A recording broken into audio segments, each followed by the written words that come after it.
बोल वृंदावन बिहारी लाल की जय, भागवत भगवान की जय। 2 मिनट भगवान के नाम का गुणनवाद, भगवान के नाम का संकीर्तन।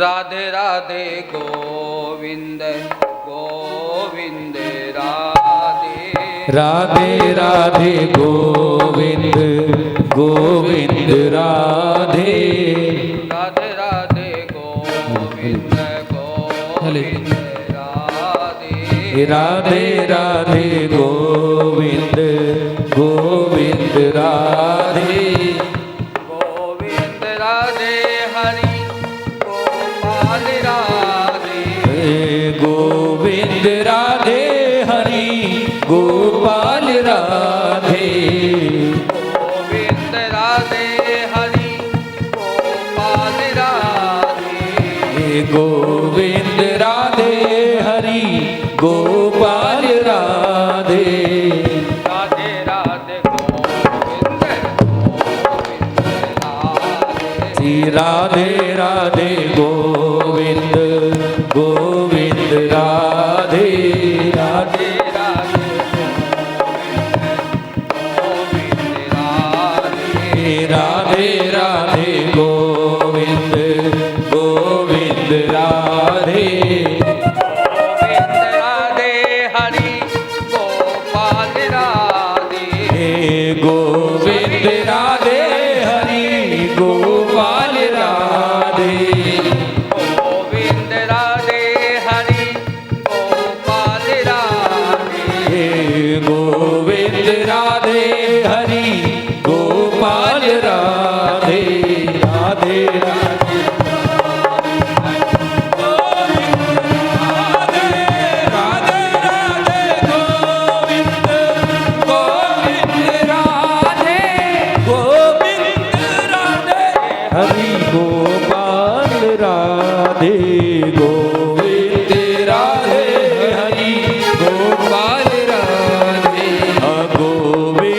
गोविंद राधे हरि गोपाल राधे, गोविंद राधे हरि गोपाल राधे, जय राधे राधे गोविंद गोविंद राधे, राधे राधे गोविंद गोविंद राधे, जय राधे राधे गोविंद गोविंद राधे, राधे राधे गोविंद गोविंद राधे, गोविंद राधे हरि गोपाल राधे, गोविंद राधे सभी गाएं, गोविंद राधे, गोविंद राधे हरि गोपाल राधे, गोविंद राधे हरि गोपाल राधे, जय राधे राधे गोविंद गोविंद राधे, राधे राधे गोविंद गोविंद राधे, जय राधे राधे गोविंद गोविंद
भागवत महापुराण उन्हीं के स्वरूप में श्री सद्गुरु जी महाराज, उन्हीं के स्वरूप में माँ गंगा, समस्त देवी देवताओं के श्री चरणों में वंदन और प्रणाम करते हुए व्यास मंच पर विराजमान हमारे आचार्य सचिन शास्त्री जी, हमारे आचार्य कृष्णकांत शास्त्री जी, हमारे आचार्य वेंकटेश्वर शास्त्री जी और इस कार्यक्रम को दूर दूर तक पहुंचाने वाले आराधना यूट्यूब चैनल के माध्यम से, फेसबुक के माध्यम से इस कार्यक्रम को देने वाले हमारे श्रीमान पंकज जी, दूर दूर तक मेरी आवाज़ पहुंचाने वाले मेरे साउंड मास्टर जी, मेरे संगीतकार बंधु, हमारे इस कार्यक्रम के मुख्य यजमान चंदौसी से पधारे श्रीमान नीरज अग्रवाल जी और साथ में उनकी धर्मपत्नी श्रीमती राजलक्ष्मी देवी अग्रवाल जी। और आज के इस कार्यक्रम में हमारे प्रेमी भक्त सुरेंद्र जी, साथ में उनकी धर्मपत्नी पुष्पा देवी सह परिवार दिल्ली से आए हैं। हमारे गुरुकुल के छोटे मोटे नन्हे मुन्ने सभी बच्चे और इस कार्यक्रम में उपस्थित समस्त बंधु, समस्त प्रेमी माताएं और बहनें,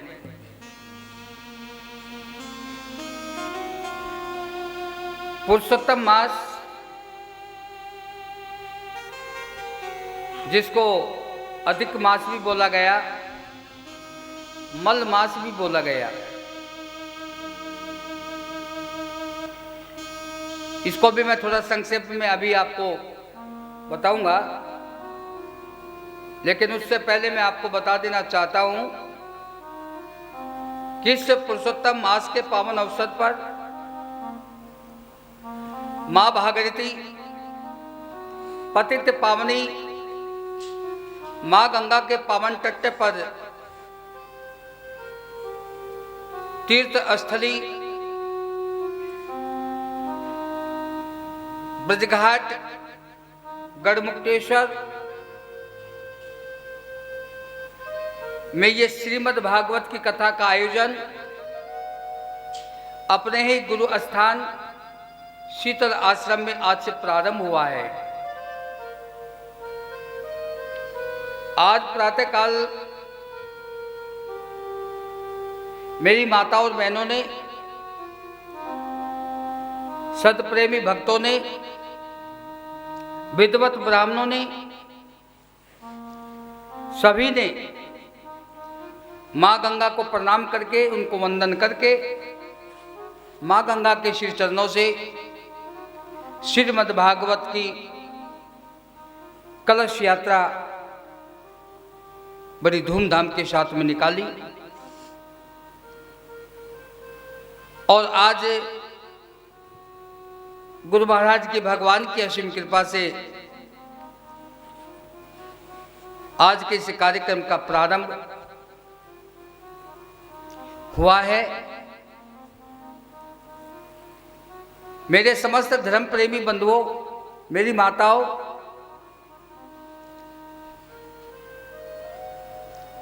ये पुरुषोत्तम मास, क्योंकि अभी आप भागवत का महात्म भी सुनेंगे, उससे पहले मैं आपको पुरुषोत्तम मास की ही थोड़ा संक्षेप में महत्व बता देता हूं। ये पुरुषोत्तम मास, पुरुषोत्तम माने भगवान विष्णु। भगवान विष्णु का नाम ही पुरुषोत्तम है, तो यानी ये भगवान विष्णु का मास है। और यदि आध्यात्मिक दृष्टि से देखा जाए तो सारा मास, सारे दिन, सारी तिथियां, सारे ग्रह, नक्षत्र, प्रकृति,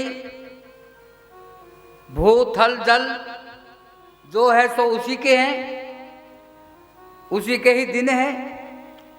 लेकिन फिर भी ये जो पुरुषोत्तम मास है, ये एक विशेष रूप से ये भगवान विष्णु के नाम पे श्रेष्ठ मास कहलाया गया है। पुरुषोत्तम मास ये कब उत्पन्न हुआ, इसकी चर्चा, इसका वर्णन श्रीमद् भागवत कथा में भक्त प्रहलाद की कथा के समय में आता है। जब हिरण्यकश्यपु जो भक्त प्रहलाद के पिता थे, वो असुर थे, राक्षस थे, और उन्होंने तप जरूर किया, लेकिन असुर वृत्ति से तप किया। असुर वृत्ति मतलब यदि आप कोई शुभ कर्म भी करें, सत्कर्म भी करें, देखिए शुभ कर्म, सत्कर्म ये अच्छा फल देने वाला एक कर्म है, अच्छा फल देने वाला एक अनुष्ठान है। लेकिन कुछ ऐसे शुभ कर्म भी होते हैं जो कई लोग किसी से ईर्ष्या रख के, बदले की भावना से, बैर भाव से, शत्रुता से, इस भाव से यदि कोई शुभ कर्म करे तो ऐसा शुभ कर्म कभी भी फलदायक नहीं होता है। जैसे भगवान शंकर के ससुर दक्ष प्रजापति ने यज्ञ किया था। अब यज्ञ करना तो एक सत्कर्म है, उसका फल भी अच्छा ही होना चाहिए, लेकिन महाराज दक्ष के द्वारा किया गया जो यज्ञ था वो फलदायक नहीं हुआ, वो निष्फल हुआ। जैसा कि आप लोगों ने कथा में सुना होगा। ऐसे ही श्रीमद् भागवत की कथा के अनुसार भक्त प्रहलाद के पिता हिरण्यकश्यपु ने घोर तप किया। और तप करना ये तो एक शुभ कर्म है, उसका तो अच्छा ही फल मिलना चाहिए। लेकिन हिरण्यकश्यपु ने जो तप किया है, तप घोर तप किया है, हजारों वर्ष बीत गए तप करते। ऐसा दिन या महीना, 2 महीना, साल 2 साल का तप नहीं था, हजारों वर्ष तप किया और घोर तप किया, शरीर सुखा दिया तप करते करते। ऐसा घोर तप हिरण्यकश्यपु ने किया।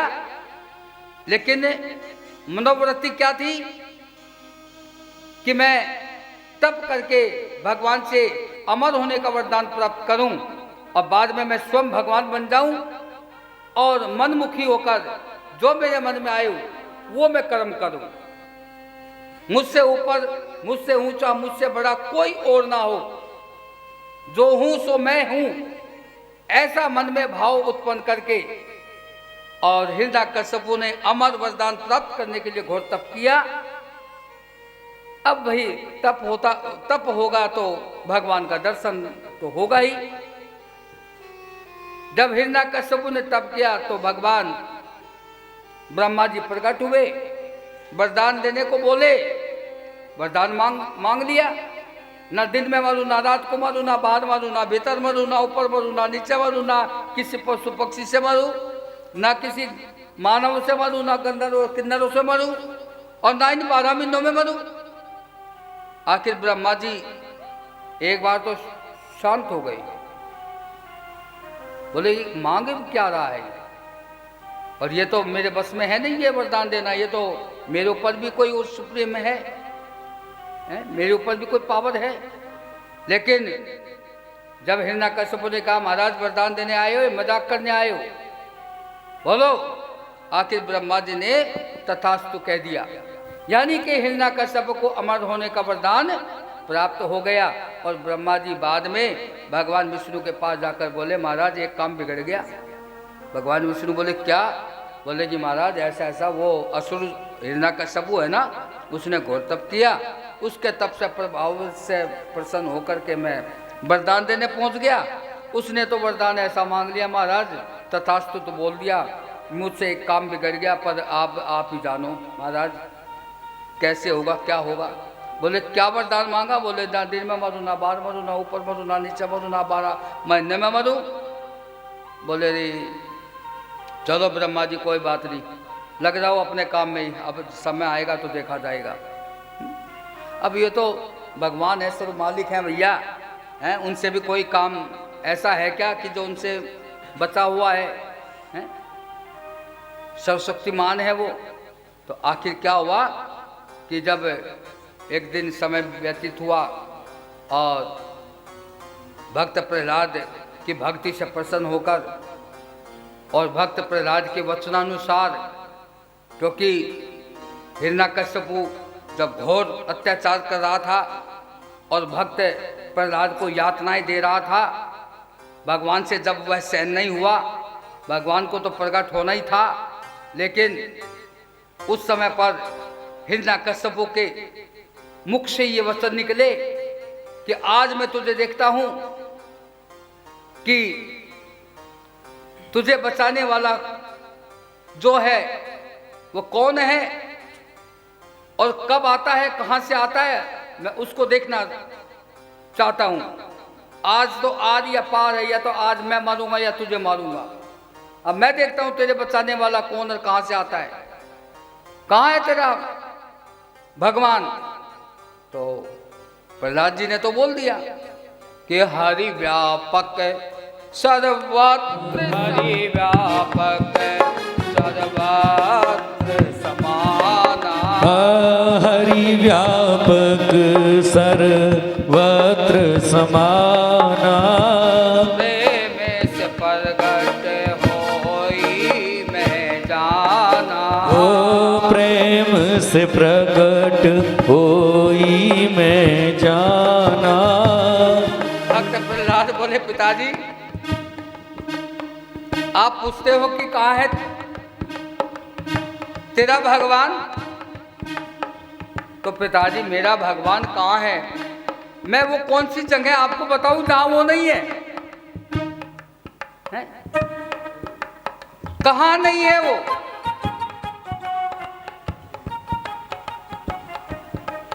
हर देश में तू, हर भेष में तू, हर देश में तू, हर भेष में तू, हर देश में तू, हर भेष में तू, हर देश में तू, हर भेष में तू। तेरे नाम अनेक तू एक ही है, वो तेरे नाम अनेक तू एक ही है, तेरे नाम अनेक तू एक ही है, वो तेरे नाम अनेक तू एक ही है। हर देश में तू, हर भेष में तू, हर देश में तू, हर भेष में तू, हर देश में तू, हर भेष में तू, वो हर देश में तू, हर भेष में तू। तेरे नाम अनेक तू एक ही है, वो तेरे नाम अनेक तू एक ही है, तेरे नाम अनेक तू एक ही है। नरसिंह के रूप में। और उस समय पर मैं भक्त प्रहलाद की कथा नहीं सुना रहा हूं, मैं अधिक मास पुरुषोत्तम मास की कथा सुना रहा हूं। तो उसी समय नरसिंह भगवान प्रकट हुए और हिरण्यकश्यप को घसीटते हुए अपनी गोदी में लटा लिया। उस समय दोनों टाइम मिले हुए थे, ना दिन था ना रात था, और कहा था कि ना किसी अस्त्र शस्त्र से मरूं। हाथों के में कोई शस्त्र तो था नहीं, लंबे लंबे बड़े बड़े नाखून थे हैं, और कहा था कि ना मैं मनुष्य से मरूं, ना दानव और गिन्नर किन्नर से मरूं। तो नरसिंह भगवान का जो है ऊपर का जो हिस्सा था वो सिंह रूप था, नीचे का जो हिस्सा था वो मानव रूप का था, बड़ी बड़ी डाढ़ाई थी और भयंकर स्वरूप था भगवान का। सब रूपों में है वो, कभी किस रूप में आता है तो कभी किस रूप में आता है। और इसी तरह से सब जो हिरण्यकश्यप ने वरदान मांगा था ब्रह्मा जी से, सारे का सारा वरदान अनुकूल हो गए। 12 महीनों मैं भी ना मरूं ये और कह दिया था। कमाल की बात है, भगवान ने अपने संकल्प से, अब प्रकृति में तो उस समय पर भगवान ने 12 महीने बनाए थे, 365 दिन बनाए थे। लेकिन कमाल की बात, अब भगवान ने देखा कि जैसा वरदान मांगा है वैसा अनुकूल करना होगा तभी इसका वध हो सकेगा। तो 12 महीनों से अलग एक और महीना हो सही, अधिक मास, यानी कि 12 महीने प्रकृति में होते हैं और उससे आगे जो एक महीना हुआ तो उसका नाम अधिक मास हो गया।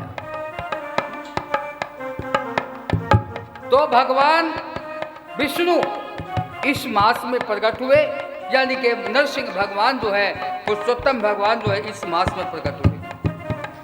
जब भक्त नहीं होंगे भगवान कहाँ होगा, जब भक्त नहीं होंगे भगवान कहाँ होगा, जब भक्त नहीं होंगे भगवान कहाँ होगा, जब भक्त नहीं होंगे भगवान कहाँ होगा। वो जब भक्त नहीं होंगे भगवान कहाँ होगा, जब भक्त नहीं होंगे भगवान कहाँ होगा। हम सब की समस्या का, हम सब की समस्या का समाधान, हम सब की समस्या का समाधान कहाँ नहीं होगा। ये ज्ञानमयी गंगा आज श्रीमद् भागवत महापुराण पुरुषोत्तम मास के पावन महीने में पतित पावनी मां साक्षात गंगा भागीरथी जी के चरणों में महाराज श्री जी के मुखारबिंद से ये बह रही है, तो कहाँ नहीं। हम सब की समस्या का, हम सब की समस्या का समाधान यहाँ होगा, हम सब की समस्या का समाधान यहाँ होगा, हम सब की समस्या का समाधान यहाँ होगा, हम सब की समस्या का समाधान यहाँ होगा।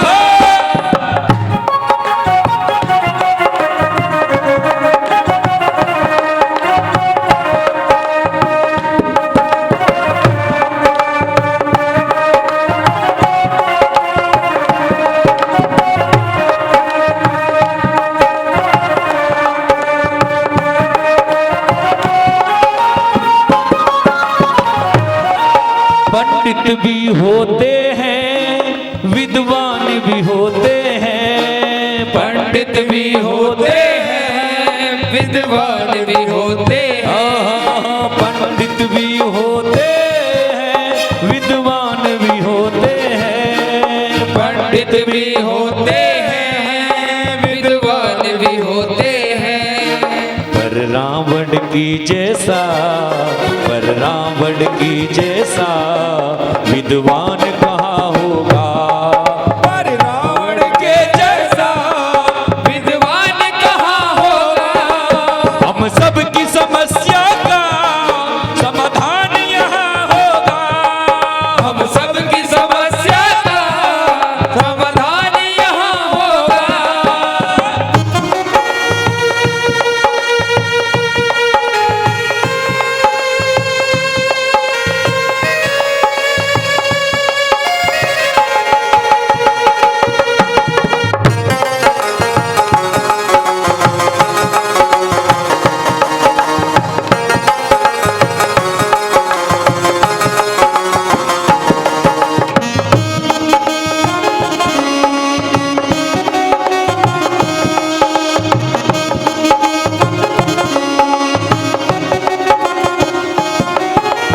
दान भी होते हैं महादान भी होता है, दान भी होते हैं महादान भी होता है, दान भी होते हैं महादान भी होता है, दान भी होते हैं महादान भी होता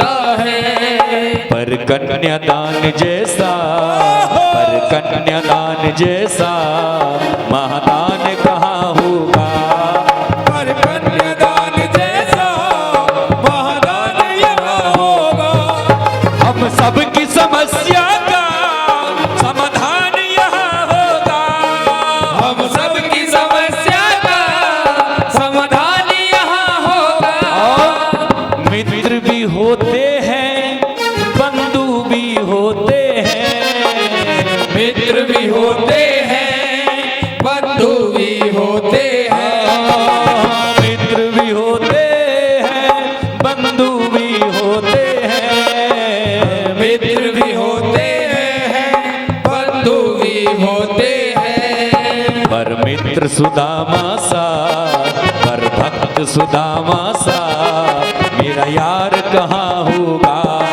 पर मित्र सुदामा सा मेरा यार कहाँ होगा। जब भक्त नहीं होंगे भगवान कहाँ होगा। जब भक्त नहीं होंगे भगवान कहाँ होगा। हम सबकी समस्या का समाधान कहाँ होगा। हम सबकी समस्या का समाधान यहाँ होगा। जय जय श्री राम। तो सभी समस्त धर्म प्रेमी सज्जनों, मेरी माताओं, बहनों, बंधुओं, आप पुरुषोत्तम मास की कथा सुन रहे हैं। तो भगवान पुरुषोत्तम प्रकट होकर और हिरण्याकश्यपु का वध किया और भक्त प्रहलाद की रक्षा की। वो मास कौन सा था? वो 12 महीनों से अलग होकर मास था, जिससे मास का नाम पड़ा पुरुषोत्तम मास।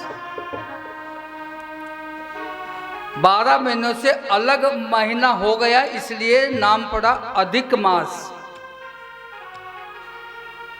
और एक और महत्व की बात मैं आपको बता दूं, इस मास को मलमास भी बोलते हैं। मलमास क्यों बोला गया है? जो प्रकृति है, देखिए हम सब प्रकृति में हैं। जितने भी जीव प्राणी हैं हम सब प्रकृति में ही आते हैं, लेकिन प्रकृति जो है वो प्रकृति में भी प्रकृति ही है। यानी कि परमात्मा की जो बनाई गई जो प्रकृति है, इसमें सूर्य से लेकर चंद्रमा से लेकर ग्रहों से लेकर नक्षत्रों से लेकर तिथियों, मास, दिन, सप्ताह, जो भी है, समय, घड़ी, क्षण, मिनट, सेकंड, जो भी है वो सब प्रकृति में है। और जो प्रकृति में है तो वहां दोनों गुण हैं। एक का नाम है गुण और एक का नाम है अवगुण। गुण और अवगुण दोनों ही है। जैसे दिन है तो रात भी है, हैं? जैसे सुख है तो दुख भी है, वैसे ही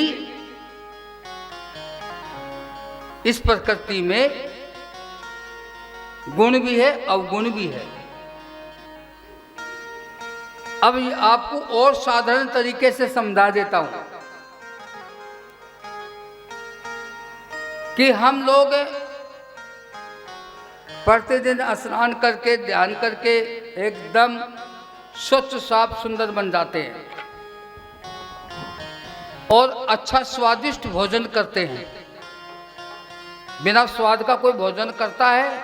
नहीं ना। स्वादिष्ट हम लोग भोजन करते हैं, लेकिन अंत में उसका होता क्या है? उसका मल बन जाता है। कितना भी स्वादिष्ट हम भोजन करें तो बाद में उसका मल बन जाता है। तो ऐसे इस प्रकृति में जो भी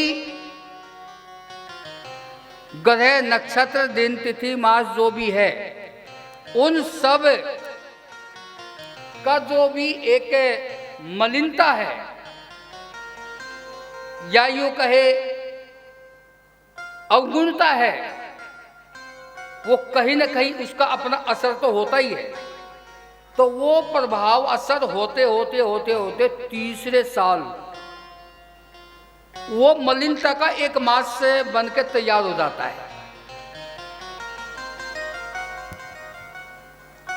तीसरे साल एक प्रकृति की जो मलिनता है वो इकट्ठे होते होते होते होते तीसरे साल एक उसका मास तैयार हो जाता है, इसलिए उसको कहा है मल मास। तो ये मल मास है। अब इस मल मास में हम मलिनता में ना आए, मलिनता हमको ग्रसित ना कर सके, मलिनता हमको घेर ना सके, उसके प्रकोप में हम लोग ना आ जाए, इसलिए हमारे महापुरुष लोग, संत लोग हमको कथा सुनाते हैं या फिर हमको प्रेरणा देते हैं कि इस मास में जो है आप ज़्यादा से ज़्यादा शुभ कर्म करो, सत्य कर्म करो, दान करो, धर्म करो, इतना करो कि जो ये मल मास है ना, ये जो मलिनता है ना इस मास की, वो आपके प्रभाव में ना ला सके। उसका जो एक कुप्रभाव है मलिनता का, वो आप में ना समा सके। इसलिए महापुरुषों ने इस मल मास का वो मल दूर करने के लिए ये मास में धर्म कर्म, अब आप जहाँ देखेंगे, देखिए इससे अधिक मास में कोई ऐसा एक सत्कर्म के अलावा कोई नया काम आप नहीं कर सकते, कोई मकान का मुहूर्त नहीं कर सकते, शादी विवाह इत्यादि कोई भी शुभ कर्म आप जो है किसी भी पंडित के पास जाकर आप बोलो पंडित जी हमारा ये मुहूर्त निकाल दो किसी भी काम के लिए, तो पंडित जी आपको मना कर देंगे, बोले कि नहीं मलमास में नहीं। तो मलमास में कोई भी कार्य, अच्छा कार्य है वो नहीं किया जाता, केवल एक कार्य मलमास में किया जाता है, भगवान की नाम की कथा, भगवान के नाम का गुणनवाद, भगवान के नाम का कीर्तन, जाप, सुमरन, तीर्थ, धर्म, कर्म, ये सब मलमास में किया जाता है। और वो इसलिए किया जाता है कि भगवान का नाम ही एक ऐसा नाम है, भगवान का कथा ही एक ऐसी कथा है कि ये भागवत की बात है, ये भगवान के महापुरुषों के वचन है, उनका कथन है, उनके शास्त्रों का वर्णन है, तो 1000 गुना फल मिलता है। सौभाग्यशाली है, हम भी सौभाग्यशाली हैं, आप भी सौभाग्यशाली हैं, और वो भी सौभाग्यशाली है कि इस कार्यक्रम के माध्यम से यदि कोई बाहर भी हमारे इस कार्यक्रम को देख रहे हैं, सुन रहे हैं, तो वो भी कृपा पात्र हैं, वो भी सौभाग्यशाली है, उनके ऊपर भी भगवान की कृपा है, आपके ऊपर भी कृपा है और मेरे ऊपर भी कृपा है, हैं?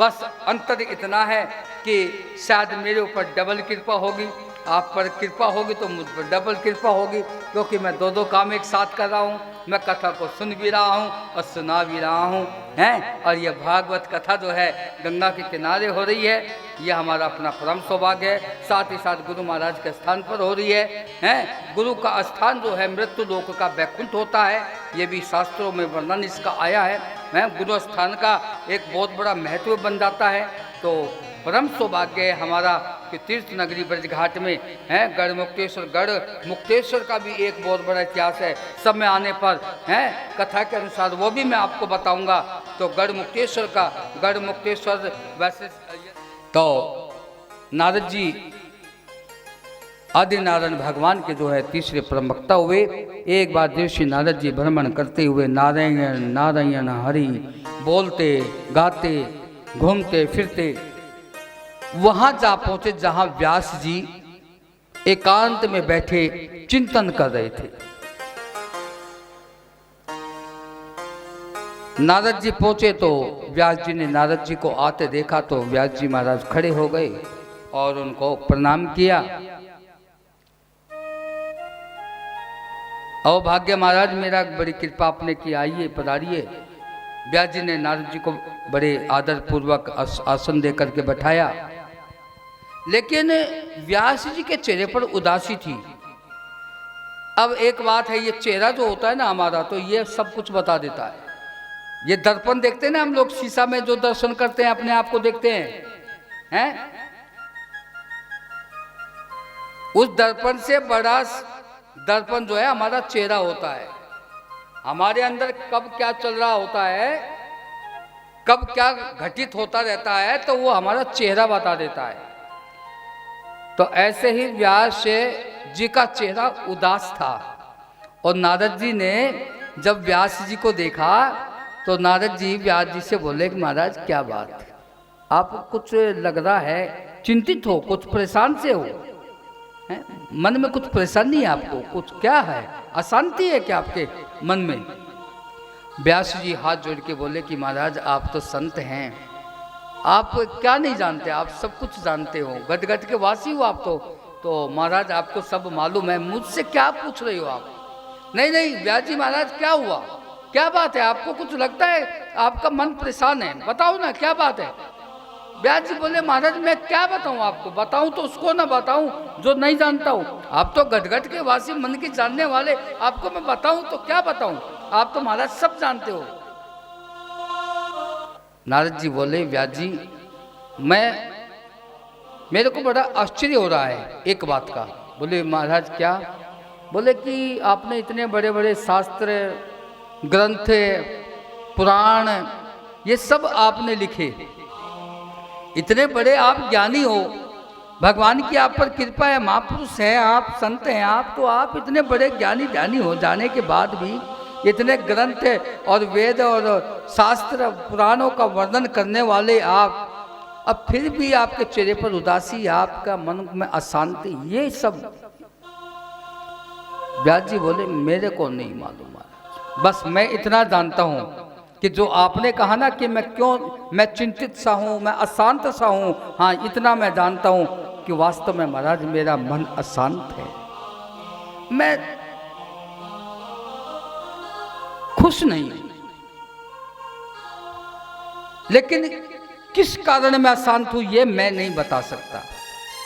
तो नारद जी सब व्यास जी की व्यथा को समझ गए, और नारद जी ने व्यास जी से कहा व्यास जी महाराज आप विद्वान हैं, ज्ञानी हैं, और आपने ग्रंथ और पुराणों की रचना भी की है, मैं जानता हूँ, लेकिन आपने कभी उन ग्रंथों में, उन पुराणों में हैं भगवान की भक्ति का जो आनंद एक भक्त लेता है, भगवान के चरित्रों का वर्णन करके, उनकी लीला का गुणानुवाद करके जो आनंद एक भक्त लिया करता है, वो आनंद आपने नहीं लिया।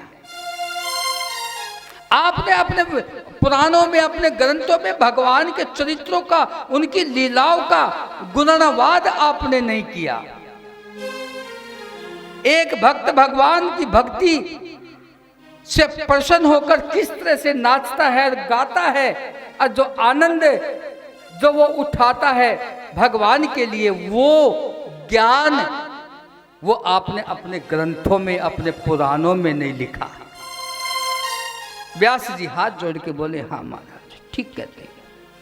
बोले कि तो यही आपके मन की अशांति का कारण है।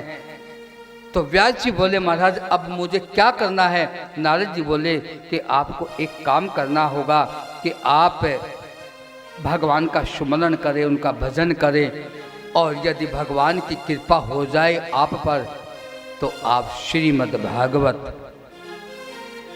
एक महापुराण का विस्तार आप करें, और उस पुराण में, श्रीमद् भागवत में भगवान के चरित्रों का वर्णन, उनके नाम का गुणानुवाद आप गाएं, उनका वर्णन आप करें। उस प्रकार श्रीमद् भागवत महापुराण का विस्तार आप करें तो आपका मन शांत हो जाएगा, आपके हृदय में भगवान की भक्ति जागृत हो जाएगी, और फिर आप भक्तों की तरह नाचने लग जाओगे, गाने लग जाओगे, और फिर भगवान आपकी भक्ति से प्रसन्न होकर के आपको दर्शन देंगे, आप पर कृपा करेंगे। व्यास जी ने कहा महाराज ये सब काम तो संभव नहीं है। प्रभु की कृपा के बिना तो ये सब नहीं हो सकता।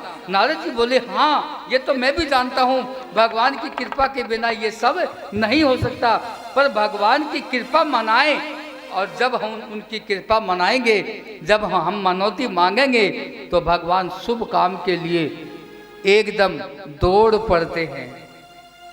बुरे काम के लिए भगवान नहीं आगे आते, लेकिन शुभ काम के लिए भगवान आगे दौड़ कर आते हैं। मेरे धर्म प्रेमी भक्तों, कभी मन में शुभ संकल्प किया करो।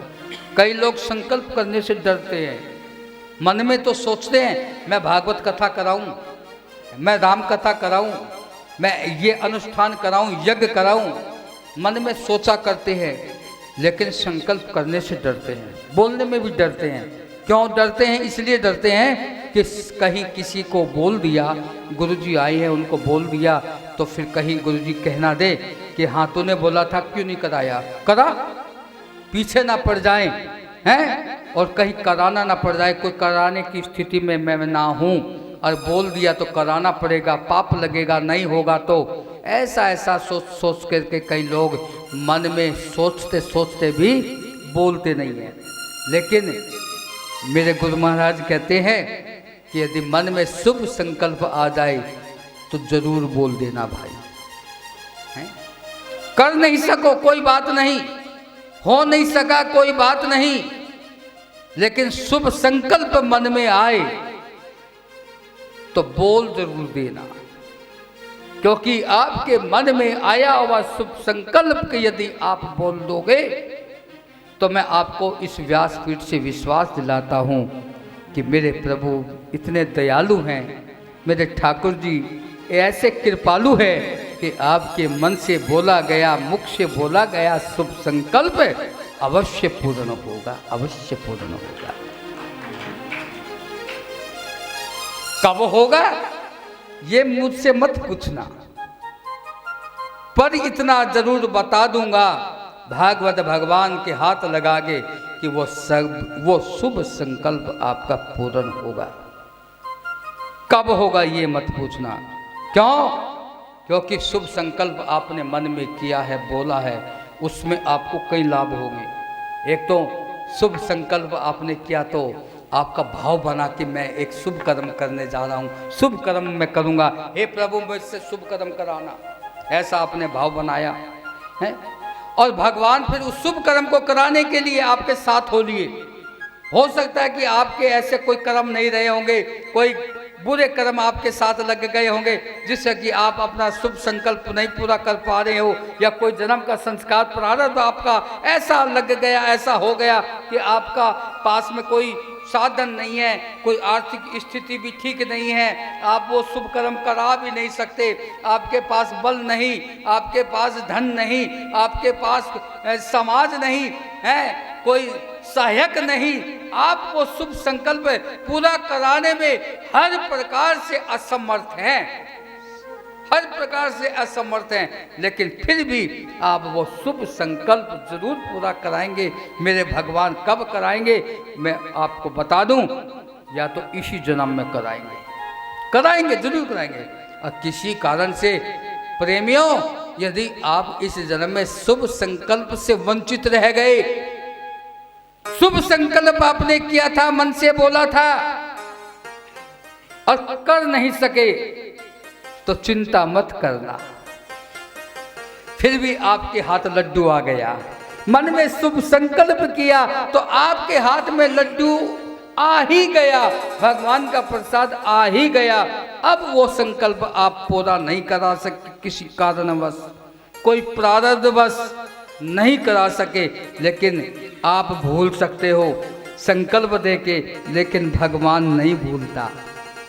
आप इस जन्म में नहीं करा सके तो आपका अगला जन्म होगा, हो सकता है इस जन्म में आपने इतने बुरे कर्म कर दिए हों, इतने पाप कर्म आपने कर दिए हों कि उस पाप के फल से, उस बुरे कर्म के फल से अगले जन्म में आप मानव योनि में जन्म नहीं ले पा रहे हो, मनुष्य जन्म आपको नहीं मिल पा रहा, उससे वंचित हो गए आप अधोगति को प्राप्त होने जा रहे हो, आप पशु पक्षी को योनि को प्राप्त होने जा रहे हो। ऐसा हो सकता है, लेकिन आपका किया गया जो शुभ संकल्प है, वो शुभ संकल्प पूरा कराने के लिए मजबूरन होकर के वो तीन लोक का नाथ सर्वशक्तिमान मेरे भगवान, जिनके आगे संकल्प आपने बोला था या मन में, क्योंकि वो मन की जानते हैं, जो संकल्प आपने शुभ संकल्प किया था वो शुभ संकल्प वो भूलते नहीं, वो याद रखते हैं। जिस समय चित्रगुप्त आपका हिसाब किताब लेके बैठा होगा और वो भगवान को बताता होगा कि महाराज ये तो अधोगति को प्राप्त होने जा रहा है, ये तो नरक में जाने वाला है, ये तो गधा बनने वाला है, या पशु बनने वाला है, या पक्षी बनने वाला है, या पाताल लोक का कोई जीव बनने वाला है, महाराज इसको गति नहीं मिल सकती, इसको मोक्ष नहीं मिल सकता, इसको मानव योनि नहीं मिल सकती। फिर भगवान चित्रगुप्त से कहेंगे कि अरे भाई क्या करें, बात तो सब सही है, इसके बुरे कर्म है, पाप कर्म है, बात बिल्कुल एकदम सही है, पर भाई एक दिन बैठे बैठे इसने मन में विचार कर लिया था कि हे प्रभु तेरे नाम का गुणनवाद, तेरे नाम की कथा मैं भी गाऊं, मैं भी तेरे नाम का भागवत अपने घर में कराऊं। और इसने मन में जो वो भाव जिस दिन उत्पन्न किया था फिर वो कर नहीं सका, और इसको गधा बना दूं, पशु बना दूं, हैं, या नरक में इसको डाल दूं, तो ये वो कार्य वहां बैठे नहीं कर सकेगा। वो कार्य करने के लिए तो उसको मानव योनि में जाना ही पड़ेगा, और मानव योनि में भी किसी ऐसे घर में इसको जन्म नहीं देना होगा कि जहां भी ये कभी जीवन में ऐसा काम ना करा सके। इसको परिवार भी ऐसा देना पड़ेगा जहां से इसको संस्कार मिले, और वो व्यवस्था बनाने के लिए इसका वर्णन करूं, किसी वक्ताओं में वो क्षमता नहीं, वो शक्ति नहीं कि भागवत का वर्णन कर सके। कौन गा सकता है? और हम लोग तो कलयुग के वक्ता हैं।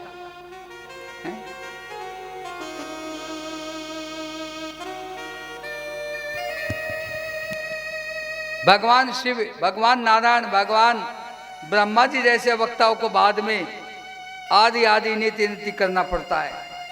इससे आगे भी और है, कहाँ तक वर्णन कर सके। लेकिन फिर भी व्यासपीठ पर भगवान ने हमको यहाँ पर बैठाया है, जैसी भी वो बुद्धि देंगे, जैसी भी वो शक्ति देंगे, हैं, वैसे ही हम यहाँ बैठ करके भगवान के नाम का गुणानुवाद करेंगे, उनकी कथा का श्रवण भी करेंगे और श्रवण भी कराएंगे।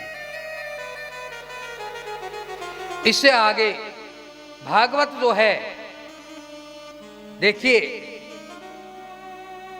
सकामियों की कामना पूर्ण करने वाली है। भागवत सकामियों की कामना को पूर्ण कराती। यदि आप विधि विधान से भागवत का पूजन कराएं, विधि विधान से आप तरीके से, नियम से, समय से बैठ करके भागवत की कथा का श्रवण करें, तो मन में कोई भी मान कामना कर करके आप कथा कराते हैं या कथा सुनते हैं, तो ये भागवत वो महापुराण है, या भागवत वो भगवान का साक्षात स्वरूप है कि वो आपकी कामना अवश्य पूर्ण करता है। कोई कार्य असंभव से असंभव, कठिन से कठिन कोई भी कार्य होता है, यदि आपने आस्था और मन और भाव से भागवत भगवान की कथा सुन ली तो वो कार्य आपका पूर्ण होता है, ऐसा मेरा अपना विश्वास है। यही भागवत की महिमा है। तो सकामियों की कामना पूर्ण कराने वाली भागवत है। और निष्कामी, जिसको कोई कामना की इच्छा नहीं होती, जिसको कोई फल की इच्छा नहीं होती, जैसी हमारी श्रोता के रूप में मास्टर जी बैठी है, इनको कोई कामना नहीं है, कोई फल की इच्छा नहीं है, निष्कामी भक्त हैं, अपने कल्याण के लिए जो है भक्ति करती हैं। तो ऐसे जो निष्कामी भक्त होते हैं, तो वो भी यदि कथा सुनते हैं तो भगवान कहते हैं कि ऐसे निष्कामी भक्तों के तो मैं दोनों हाथ लड्डू देता हूं। सकामी भक्तों के हाथ एक लड्डू होता है ना? समझ गए मेरी बात? जो कामना करके कोई कथा सुनता है या कथा कराता है, उसकी कामना अवश्य पूर्ण होती है। लेकिन कौन सी कामना पूर्ण होती है? जो उसके मन में कामना होती है। उसने मन में कामना की, कथा सुनी, उसकी कामना पूर्ण होगी तो उसका लड्डू एक हाथ हो गया। लेकिन जो निष्कामी भक्त होता है तो उसके तो दोनों हाथ लड्डू होते हैं। जो भगवान उचित समझता है, इससे मेरे निष्कामी भक्त को जो चाहिए होता है वो उनको जिम्मेदारी बनती है, वो तो उनकी ठेकेदारी है, वो देते ही देते हैं। वो तो देंगे ही जो जरूरत होती है, और लेकिन जो जरूरत भी नहीं होती, इच्छा तो है नहीं। निष्कामी भक्त जो होता है वही तो होता है कि जिसकी कोई इच्छा नहीं होती है। तो भगवान जब रीझ जाते हैं ना, प्रसन्न हो जाते हैं, तो कहते हैं कि वो छप्पर फाड़ के भी देते हैं। रीझ जाए जिस पर वो रीझ जाए तो न जाने क्या दे दे। बिन मांगे मोती मिले और मांगने मिले भीख। मांगने से तो वही मिलेगा जो मांगोगे, और जो मांगोगे नहीं तो वो रीझ जाए फिर क्या नहीं, वो अपने आप को ही दे देता है। इससे बड़ी बात और मैं आपको क्या कहूं, हैं? बोले वृंदावन बिहारी लाल की जय, भगवते भगवान की जय। वो अपने आप को सौंप देता है। निष्कामी भक्त के दोनों हाथ लड्डू होते हैं। तो ये है महिमा की बात। भागवत कथा जो हमारे पितृ लोग होते हैं, जिनकी संपदा पर हम बैठे हैं, जिन्होंने हमें अपनी संपदा सौंपी है, घर मकान दुकान व्यापार जमीन जायदाद हैं, जिनकी संपदा पर हम होते हैं, और जिन्होंने हमको जन्म दिया है, जिस खानदान परिवार से हम जन्म लेते हैं, जिनका ब्लड है हमारे शरीर में होता है, वो जिन्होंने हमारा पालन किया पोषण किया, जिन्होंने हमको भाषा दी समाज दिया, जिन्होंने हमको चलना पकड़ के सिखाया बोलना सिखाया, जिन्होंने हमको गोत्र दिया परिवार दिया एक समाज दिया, और वो हमें छोड़कर चले गए, मृत्यु को प्राप्त हो गए, तो वो पितृलोक में चले जाते हैं, वो पितृ हो जाते हैं। और फिर वो पितृलोक में जाके वो पितृ यही आस रखता है कि मेरा कोई पोता, मेरा कोई बेटा, मेरा कोई पड़ोता, मेरा कोई अंश वाला, मेरा कोई बच्चा मेरे नाम की कोई कथा कराए भागवत की,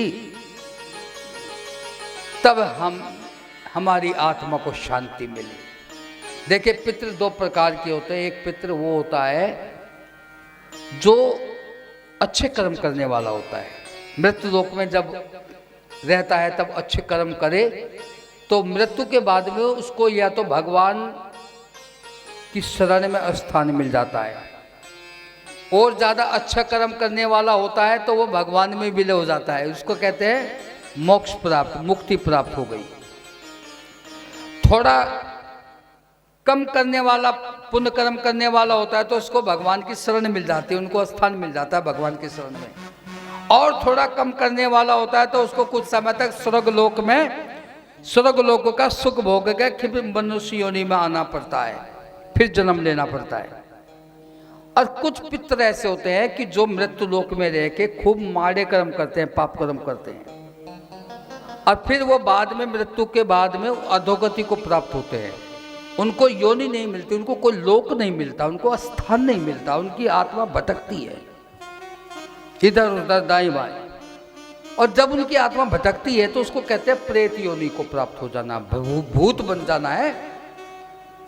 और फिर वो आत्मा जो है ना, वो और किसी को परेशान करे या ना करे, सबसे ज्यादा वो परेशान अपने परिवार को ही करती है। परिवार को क्यों करती है? वो इसलिए करती है कि परिवार परेशान होगा तो हमारी कल्याण की, हमारी शांति की, मुक्ति की सोचेगा। अब फिर वो परिवार जब परेशान होकर हमारे ज्योतिषाचार्य पंडितों के पास जब वो जाकर के अपनी परेशानी बताते हैं तो हमारे पंडित जी बता देते हैं गायत्री जाप कराओ, पितरों को मुक्ति मिल जाएगी, अनुष्ठान कराओ, पितरों को मुक्ति मिल जाएगी। पितृ दोष है, पितरों की शांति के लिए कुछ उपचार करना पड़ेगा, कोई कार्यक्रम करना पड़ेगा। हम जैसों के पास आओगे तो हम कहेंगे भाई भागवत कथा करा लो, इससे बड़ी पावर और कोई नहीं है। पितरों की मुक्ति का सबसे बड़ी पावन, सबसे बड़ा जो अनुष्ठान है वो श्रीमद् भागवत है। कई लोग गया जी जाकर के पितरों का कल्याण कराते हैं। अब भागवत कथा के माध्यम में एक दृष्टांत आता है, वो ध्यान देकर के आप सुने। दृष्टांत क्यों आया है? वो इस बात पर आया है, कई जगह हम लोग भी जब कथा कोई यजमान हमसे कराने लगता है तो उससे पहले कई क्षेत्रों में अलग अलग परंपराएं होती हैं। अब शुरू में एक बहुत पहले मैंने एक कथा में हिसार में की थी, लगभग 91-92 की बात ये है। तो जो यजमान हमसे कथा कराने जा रहे थे हिसार में, तो उन्होंने मुझसे एक सवाल किया कि महाराज जी आप कथा जो करोगे उसके बाद में हमको गया जी जाना होगा। मैं बोला देख भाई सेठ, हम हैं संत, पंडितों में संतों में थोड़ा भेद होता है। पंडित भी विद्वान होते हैं, वो भी व्यासपीठ पर बैठकर कथा सुनाते हैं, और संत भी जो है कथा व्यास होकर व्यासपीठ पर बैठकर कथा सुनाता है। पर संतों में और विद्वान पंडितों में थोड़ा सा अंतर होता है। पंडित जी कहते हैं कि आप कथा सुन के गया जी जाओ और वहां पितरों का कल्याण कराओ तो पितरों का मुक्ति मिलती है। संत कहता है कि आपने जहां जाना है वहां जाओ, गया जी जाओ, गंगा जी जाओ, बद्री जाओ, मथुरा जाओ, काशी जाओ, जहां जाना वहां जाओ और खूब उपचार कर लो, खूब युक्ति कर लो मुक्ति का, और उनके ऐसा करने से उन पितरों को मुक्ति मिल जानी है, उनका कल्याण हो ही जाना है। पर फिर भी कोई एकाध उस उपचार से भी शांत नहीं होता है, उसको मुक्ति नहीं मिलती है, तो फिर हमारे पास आ जाओ, फिर हम सुनाएंगे उनको भागवत कथा। जो बाकी रह गया, जो वहां से कुछ उसको नहीं कुछ हो सका, उसको सुनाएंगे कथा, और कथा सुन करके वो मोक्ष प्राप्त कर लेगा, उसको मुक्ति मिल जाएगी। इस बात पर भागवत कथा में एक दृष्टांत दिया है, एक उदाहरण दिया है। अब उदाहरण के लिए आप सुने। एक आत्मदेव नाम का एक ब्राह्मण था। उस ब्राह्मण का यहाँ कोई संतान नहीं थी। अच्छा, एक गृहस्थ आश्रम, एक ऐसा ये आश्रम है कि संतान यदि घर में नहीं है, बच्चा नहीं है, तो वह परेशान रहता है। विस्तार में मैं जाना नहीं चाहता हूं, लेकिन फिर भी कई सवाल ऐसे आते हैं कि परिवार में यदि संतान नहीं है, संतान के न होने से वो परेशान रहता है। किस लिए? कि महाराज संतान नहीं है। भाई नहीं है तो भगवान की जैसी इच्छा। भगवान सोचे होंगे कि संतान लूंगा तो प्रपंच में पड़ेगा, माया में पड़ेगा, संसार में पड़ेगा, मेरे लिए समय नहीं देगा, मेरा भजन नहीं करेगा, इसलिए संतान भगवान ने नहीं दी होगी। संतान नहीं होगी, कोई प्रपंच नहीं होगा, कोई चक्करबाजी, कोई माया, कोई घर परिवार नहीं होगा, तो कम से कम बैठ के एकांत में मेरा गुणानुवाद करेगा, मेरा भजन करेगा, मेरी कथा सुनेगा। और ऐसा करेगा तो लोगों के मन में, गृहस्थियों के मन में मेरी बात जहां तक भी जारी हो, जो भी सुन रहा हो बुरा ना माने, क्योंकि संत होने के नाते व्यासपीठ से मैं जो वास्तविकता है वह मैं बता रहा हूं। यह वंशावली की जो यह बीमारी है वो ऐसी है, गृहस्थियों के बीच में किस बीमारी को दूर करना बड़ा मुश्किल काम है। वंशावली वाली बात आती है। अब मैं कई बार सवाल कर लेता हूं, जैसे अभी परसों की बात है, मेरे एक भक्त है लोग के अंदर यहीं बैठा है, मंडप में बैठा है, परसों मेरे साथ ही आ रहा था, गाड़ी में ड्राइविंग कर रहा था, ये साथ बैठा था। यही दूर की बात नहीं, पासी की बात बता देता हूँ। कोई ऐसी बात छिड़ गई आपस में, वंशावली की बात आई, तो मैंने कहा का बेटा एक बात बता, तेरे से एक सवाल करता हूँ। हाँ महाराज। मैं तेरे पिताजी का नाम क्या है? बता दिया, झट से बता दिया बिना सोचे। अब मेरे को भी मालूम था कि ये सवाल तो ऐसा है, ये तो बता ही देगा। फिर मैंने कहा, मैं कहा भैया तेरे पिताजी के पिताजी का नाम? वो भी बता दिया, धन्यवाद। फिर मैं बोला उनके पिताजी का नाम? वही गोल। सोचने लगा, हाँ है तो, मगर है तो वो तो मुझे पता है, पर नाम क्या है? कहने का मतलब इधर उधर गर्दन घूमने लगी, पर वो अपने पिताजी का नाम तो बता दिया, पिताजी के पिताजी का भी बता दिया, लेकिन पिताजी के पिताजी का, इनके कहने का तात्पर्य अपने दादा का नाम नहीं बताया। मैं बोला थे भले आदमी, वो सुन रहा मेरी बात, अब ना बताऊं कौन है वो, यही है मंडप में बैठा, सुन रहा मेरी बात। मैं बोला भले आदमी, ये पिताजी का नाम बता, पिताजी के पिताजी का बता, वो दादा उसकी आत्मा कहीं तो होगी, गया तो वो नहीं है, शरीर से नहीं है, लेकिन आत्मा तो उसकी है, और वो आत्मा तेरी मेरी दोनों की बात सुन रही है। मैं गाड़ी चला रहा हूँ तो बराबर में बैठा, तेरी मेरी बात हो रही है, वो दादा की जो आत्मा है वो इस समय हमारे पास है, समझ लेना, और वो सुन रहा है। आज वो दादा की आत्मा कितनी दुखी हो रही होगी, उसने भी कभी गर्व किया होगा, है मेरा बच्चा, मेरा पुत्र है, पुत्री होगी तो माथे में तोड़ी आ गई, लड़की होगी हैं, हाँ कर्म फूट गए, ऐसे ऐसे विचार आते हैं गृहस्थियों को, लड़की होगी तो कर्म फूट गए, और लड़का हो गया तो ढोल बज रहे हैं। गृहस्थी अच्छी बात है, मैं एक बात अध्यात्म की दृष्टि से बोल रहा हूं, किसी के घर में लड़का हो ढोल बजे, ये मत समझना कि मुझे खुशी नहीं है, खुशी है भाई। अब मैं भी चाहूंगा कि आशीर्वाद दूं कि आपके घर में खूब ढेर सारे लड़के हों, आशीर्वाद देता हूं,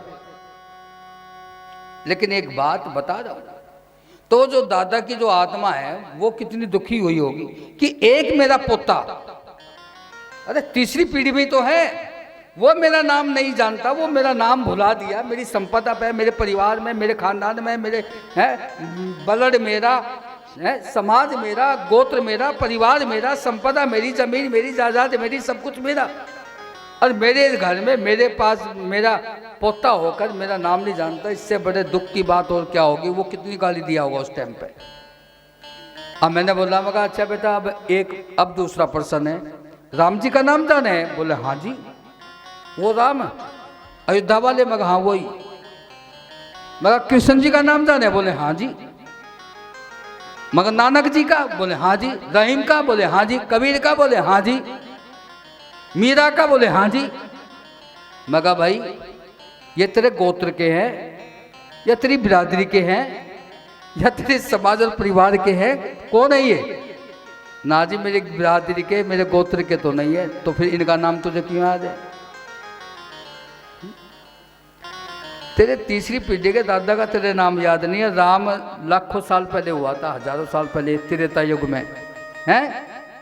कृष्ण जी 5000 साल से ऊपर ज्यादा हो गए उनको आए, उनका तो उनको नाम याद है, लेकिन दादा का नाम याद नहीं है। तो भैया मेरा कहने का तात्पर्य ये है, यह वंशावली वाली जो भ्रांति है ना, ये तीसरी पीढ़ी में खत्म होगी तो फिर कहाँ वंशावली रह गई? अरे वो वन चलाओ, वो काम करो कि जो आज के आने के हजारों साल बाद भी आपको याद किया जाए, वो काम करो। है राम बनो, कृष्ण बनो, रहीम बनो, कबीर बनो, नानक बनो, मीरा बनो, जो आपका नाम है गा करके आनंदित हो, आनंद आए। खैर आइए आगे बढ़ते हैं। तो आत्मदेव नाम के जो ब्राह्मण थे, उनके कोई संतान नहीं थे, और संतान के न होने से उनको बहुत दुख था, परेशान थे वो। वही बात जो आ गई। तो एक दिन वो अपने गृहस्थी पर, अपने जीवन पर गलानी कर लिए, बोले कि धिक्कार है इस गृहस्थी को। कोई इतना दिन हो गया, भगवान को है सबके तो प्रसाद चढ़ा लिए, सबकी मनौती मांग ली, सब तीर्थों में जा करके सबसे कह भी लिया, पर संतान नहीं है। तो आत्मदेव परेशान होकर के एक दिन जो है आत्महत्या करने के लिए नदी के किनारे गए। तमसा नदी का किनारा था, तो वहां आत्महत्या करने चले गए। आत्महत्या करनी, आज तो नदी में डूब कर मरना। और अक्सर एक बात है, जहाँ कोई अच्छा पवित्र नदी होती है ना, तो उसके किनारे कोई ना कोई संत जरूर मिल जाता है। यदि आप कोई शुद्ध मन से, अच्छे मन से, भाव से जाओ तो वहाँ कोई संत आपको, या कोई आप पर कृपा हो तो संत आपको मिल जाएगा। तो आत्मदेव जो वहाँ आत्महत्या करने के लिए गया तो एक संत बैठा था, सीधा साधा सा है, और आत्मदेव ने सोचा कि मरने तो मैं आया ही हूँ, मरना तो है ही, पर ये जो बाबा बैठा है किनारे, पहले इसी से मुलाकात कर लूँ, हो सके यहीं भला हो जाए, कोई कृपा हो जाए, मरना तो आखिर है ही, और उसका तो कोई इलाज ही नहीं। तो आत्मदेव ये विचार छोड़ के संत बाबा के पास आके प्रणाम करके और रोने लगा, चरण पकड़ के। संत ने कहा क्या बात है बच्चा? बोले महाराज बहुत दुखी हूँ। बोले दुखी तो आवे हमारे पास, सुखी तो कोई आता ही नहीं, सुख आ जाने पे तो कोई हमारे पास नहीं आता, जो दुख हो तभी हमें, तभी याद किया जाए हमारे को। संत ने कहा बोल क्या बात है? बोले कि महाराज बुढ़ापा आने लगा, सिर के बाल सफेद होने लगे, पर घर में कोई संतान, कोई चिड़िया का बच्चा भी ना हुआ। तो संत बोले तो फिर अच्छी तो बात है, भजन कर भगवान का, ये तो कृपा है भगवान की, कोई बच्चा संतान नहीं है तो एकांत मिला है, भजन करने का समय मिला है, भजन कर। बोले बाबा ये उपदेश, ये भाषण, ये प्रवचन आपका मुझे नहीं चाहिए, ये आप अपने पास, आप तो बाबा लोग, आपको क्या मालूम, हम गृहस्थी है, ये पीड़ा हमको, हमसे सुनो। आखिर कहने का तात्पर्य वो आत्मदेव जो है नहीं माना। संत ने कहा ठीक है। बोले महाराज या तो मुझे कुछ आशीर्वाद है, तो नहीं तो मैं आपके सामने नदी में डूब कर मर जाऊंगा। अच्छा भैया डूब कर मर जा, क्या फर्क पड़ता है? पर संत के आगे यह बात आत्मदेव ने क्यों कही कि डूब कर मर जाऊंगा है? वो इसलिए कही कि आत्मदेव को मालूम है कि संत का हृदय एकदम नरम होता है, दयालु में, करुणा में होता है, और ऐसा मैं कुछ बोलूंगा तो संत को दया आ जाएगी, और संत को दया आ जाएगी तो मुझे वो आशीर्वाद मिल जाएगा। इसलिए संत के आगे आत्मदेव कहता है कि महाराज मैं नदी में डूब के मर जाऊंगा। तब संत को दया आ गई। संत ने कहा ठीक है बेटा।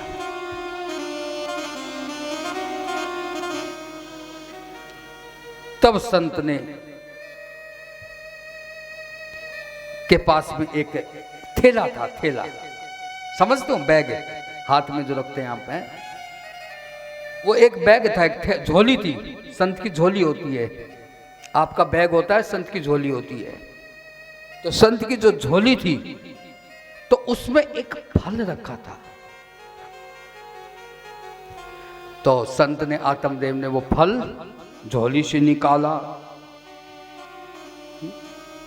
वो फल झोली से निकाला, और झोली से निकाल के आत्मदेव से कहा कि आत्मदेव आओ और इस फल को प्राप्त करो, और इस फल के प्रभाव से आपके घर में सुंदर पुत्र उत्पन्न होगा। ये मेरा अपना प्रसाद है। तो बहुत सुंदर अवसर है, यदि किसी भक्त को इस प्रसाद की आवश्यकता हो तो तुरंत आए और प्रसाद ग्रहण करें। बोले भागवत भगवान की जय हो।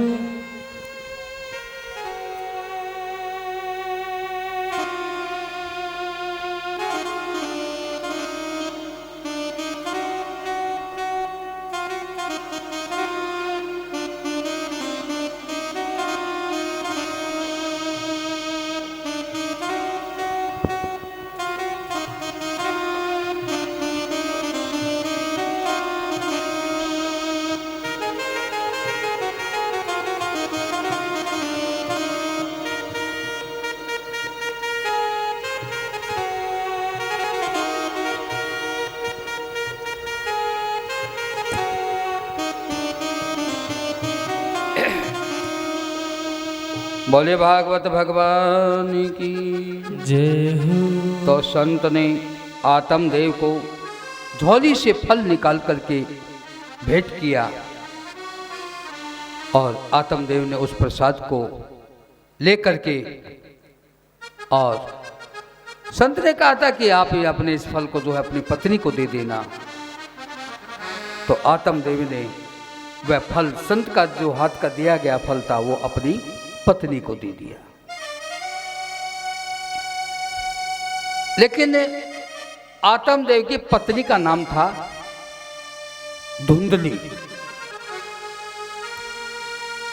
और धुंधली जो थी वो नास्तिक विचारों की थी।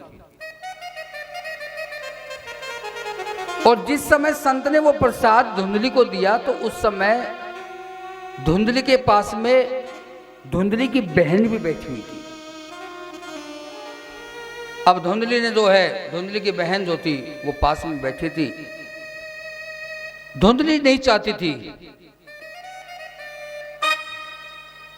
कि मेरे को कोई संतान हो, क्योंकि धुंधली के मन में एक बार बार एक भाव उत्पन्न होता था कि मैं प्रसाद को लूंगी तो मैं गर्भवती हो जाऊंगी, मैं गर्भवती हो जाऊंगी तो मुझे तरह तरह का परहेज का खाना पड़ेगा, मैं गर्भवती हो जाऊंगी तो मेरा पेट बड़ा हो जाएगा, मैं गर्भवती हो जाऊंगी तो बच्चा पैदा होते समय अनेकों कष्ट उठाना पड़ेगा, मैं गर्भवती हो जाऊंगी तो मुझे पुत्र हो गया तो लोग सगे संबंधी बुलाने पड़ेंगे, कोई बात नहीं वो भी बुला लूंगी तो मुझे उत्सव करना पड़ेगा, कोई बात नहीं वो भी कर लूंगी। लेकिन वो जो नंदे आएंगे ना घर में भतीजे की खुशी में, वो तो ये भी ना देखे कि भाई के घर में क्या है क्या नहीं, वो तो सारे ही घर का माल उठा के ले जाएगी। ये सारी मुसीबतें मैं क्यों बोलूं? कहने का मेरा तात्पर्य है कि धुंधली ने वो प्रसाद लेने से मना कर दिया, और धुंधली की जो बहन थी पास में वो बोली, बहन तुम चिंता मत करो, कोई नहीं, मेरे पहले से बहुत सारे पुत्र हैं अनगिनत, और मैं उनमें से एक पुत्र, अभी एक पुत्र मेरे पेट में भी है, यानी कि एक बच्चा मेरे अभी गर्भ में है, अब वो कुछ समय बाद होगा तो आप जो है मैं वो बच्चा आपको दे दूंगी, आप अपना बना लेना, अपना मान लेना। धुंधली राजी होगी। कहने का तात्पर्य कि कुछ समय बाद और धुंधली ने नाटक ऐसा किया आत्मदेव के आगे कि वो गर्भवती हो गई फल को खा के। तो धुंधली बोली, माँ तो बहन एक बात बता, ये फल किसको दूं? बोले सामने गाय बंधी है ना, उसको दे दे। और वो धुंधली ने वो फल जो है गाय को दे दिया, और वो गाय ने ग्रहण कर लिया। और कुछ समय बाद भगवान की कृपा से, संत के आशीर्वाद से, उस फल के स्वरूप, उस फल के प्रभाव से गौ माता ने एक बच्चे को जन्म दिया। अब गौ माता का बच्चा तो बछड़ा होगा या बछड़ी, लेकिन कमाल की बात संत का आशीर्वाद था ना, फल तो दिया हुआ संत का था, वो तो होना ही था। तो गौ माता ने एक सुंदर सा पुत्र उत्पन्न किया। बस अंतर इतना था कि कान जो थे वो गौ के जैसे थे, इसलिए उस बच्चे का नाम गौ कदन रखा। और उधर धुंधली के कोई संतान तो थी नहीं, लेकिन धुंधली की जो बहन थी उसने अपने जो दी संतान थी वो धुंधली को सौंप दी। और धुंधली ने नाटक किया था, मेरा बच्चा हुआ बच्चा हुआ। आत्मदेव बड़ा खुश हुआ, खुशी मनाई, पार्टी की, लोगों को बुलाया, सगे संबंधी को बुलाया। और बाद में जाकर के अब धुंधकारी जो है, जो धुंधली को, जो बहन को जो बच्चा हुआ था, धुंधली ने जिस बच्चे को अपना माना था उस बच्चे का नाम रखा धुंधकारी। यथा नाम तथा गुणो, जैसे नाम होगा वैसा उसका प्रभाव होगा। धुंधकारी नाम था, धुंधों से भरा हुआ था। धुंध माने अंधकार, धुंध माने अज्ञानता, मलिनता, वो सब प्रभाव धुंधकारी पर था। वो आगे बढ़कर जाकर के दुराचारी हुआ, 5 वैश्याओं से ब्याह कर लिया। एक दिन उन 5 वैश्याओं ने कसौटी पे कस लिया, क्या तुम हमसे ज़्यादा प्यार करते हो? बोले कि तुमसे ज़्यादा प्यार तो किसी से नहीं है। बोले कि ये हमारी सासू है ना, तेरी मम्मी, ये हमें रोज़ दुखी करे, तो हमारे कहने से अपनी माँ न मार दे, तब हम जाने कि तू हमसे ज़्यादा प्यार करता है। धुंधकारी दुराचारी तो था ही, हैं, कामासक्त होता था, पीछे वैश्याओं दुराचारियों के पीछे भागता था। उनके कहने पर माँ को मार दिया। अब वो वैश्या बोली के लगा इससे ज़्यादा दुष्ट और कौन हो सकता है। अरे जिस माँ ने जन्म दिया, पालन पोषण किया, जिस इतना बड़ा किया, आज हमारे कहने पर इसने अपनी माँ को ही मार दिया, तो ये अपनी माँ का नहीं हुआ तो हमारा क्या होगा? हम तो कल आई थी, हैं? अब घर घर घूमने वाली है हम तो, कल किसी और घर जाएंगे तो उसी दिन ये हमको भी मार देगा, इसका कोई भरोसा नहीं, आ जाओ करो इसका कल्याण। तो उन 5 वैश्याओं ने रात के अंधेरे में क्या किया कि धुंधकारी का ही कल्याण कर दिया, हत्या कर दी। बाद में धुंधकारी प्रेत योनि को प्राप्त हो गया। अब एक दिन प्रेत आत्मा में घर में भटकी आत्मा जो थी वो घूम रही थी। धुंधकारी के भाई जो गौकरण जी थे वो तीर्थों में विचरण करते भ्रमण करते हुए घर आए। आत्मा के रूप में धुंधकारी जो है गौकरण जी को दिखाई दिया। गौकरण जी ने धुंधकारी का परिचय पूछा, भाई तुम कौन? बोले कि मैं भटकी आत्मा, प्रेत योनि को प्राप्त हुई आत्मा जो है आपका भाई हूँ। गौकर्ण ने कहा मैंने तो आपको मुक्ति दिलाने के लिए गया जी में जाकर के पिंडदान भी कराए। बोले कि भैया आपने तो एक बार पिंडदान कराए, 100 बार भी कराओगे तो भी मेरा कल्याण, मेरी मुक्ति नहीं होगी। तब गौकर्ण जी ने संतों के पास जाकर के अपने भाई धुंधकारी की मुक्ति का उपाय पूछा। विद्वान संत और महापुरुषों ने बताया कि आप यदि अपने प्रेत योनि को प्राप्त हुए भाई धुंधकारी को भागवत कथा सुनाएं तो उनको मोक्ष मिल जाएगा, उनको मुक्ति मिल जाएगी। तब धुंधकारी की मुक्ति के लिए आनंद वन में भाई गौकर्ण जी ने उनको भागवत कथा सुनाई। 7 गांठ का एक बांस था उस वन में, उस बांस में धुंधकारी जो है प्रवेश कर गए कथा सुनने के लिए आह्वान करने पर। अब ये जैसे कथा हो रही है, हमारे जो यजमान बने हैं इस कथा के, उनका हमने संकल्प लिया है, उनका हमने संकल्प लिया और संकल्प लेकर के और यहाँ हमारे आचार्य पंडित विद्वान जो हैं वेदी पर उन पितरों का अलग अलग प्रकार से उनका संकल्प लेकर गोत्र लेकर के पूजा करा रहे हैं। उनका आह्वान हो चुका है। वो गंगा किनारे जो एक कथा हो रही है उसमें ये आह्वानित हैं। जो जो पितृ हैं, जिन जिन को जो जो यजमान बने हैं, उनके यहाँ सबके पितृ यहाँ पर विराजमान है। अब वो यहाँ तीर्थ में होंगे तो गंगा स्नान भी करेंगे, उनकी पूजा भी होगी, उनका मान सम्मान होगा, तो वो यहाँ बैठ के कथा सुनेंगे। तो इससे बड़ा ज़्यादा तीर्थ और इससे बड़ा ज़्यादा साधन उन पितरों की मुक्ति का और कोई नहीं होगा। अधिक मास है और अधिक मास में भागवत कथा सुन के और सीधे सीधे गंगा जी में मोक्ष प्राप्त करेंगे। तो इस प्रकार से जो है गौकर्ण जी महाराज ने जो है धुंधकारी को आह्वान किया और वो 7 गांठ के बाद बांस में जो है धुंधकारी प्रवेश किए और गौकर्ण जी ने कथा सुनाई। एक दिन में एक गांठ टूटी, दूसरे दिन दूसरी गांठ टूटी और 7वें दिन 7 गांठ टूट करके बांस फट गया। और उसी समय पर धुंधकारी एक देव योनि में प्रकट होकर के और गौकर्ण जी महाराज के श्री चरणों में प्रणाम करने लगा, उनकी स्तुति गाने लगा। उसी समय पर भगवान नारायण का जो है विमान धुंधकारी जो कि पापी था, प्रेत योनि को प्राप्त था, उसको लेने के लिए विमान आया। और गौकर्ण जी ने कहा कि भाई तुम्हारे को लेने के लिए भगवान ने विमान भेजा है, तुम सब जाओ। तो गौकर्ण जी को आशीर्वाद लेके प्रणाम करके और धुंधकारी जो प्रेत योनि को प्राप्त थे भागवत कथा के प्रभाव से, वो विमान में बैठे और भगवान के धाम को प्राप्त हो गए। सज्जनों, इस प्रकार आप भागवत कथा का मातम सुन रहे थे। आज भागवत कथा जो पुरुषोत्तम मास में माँ भागीरथी गंगा माता के पावन तट पर स्थित शीतलाश्रम में जो ये आयोजन प्रारंभ हुआ है उसका पहला दिन था। आज की कथा आप लोगों ने सुनी। अब एक सुंदर सी झांकी आपके सामने प्रस्तुति होने जा रही है। आप लोग का झांकी का दर्शन करेंगे, सुंदर सी झांकी का दर्शन आप लोग करें और बाद में भागवत जी की आरती और फिर सभी लोग प्रसाद लें और फिर आराम करें।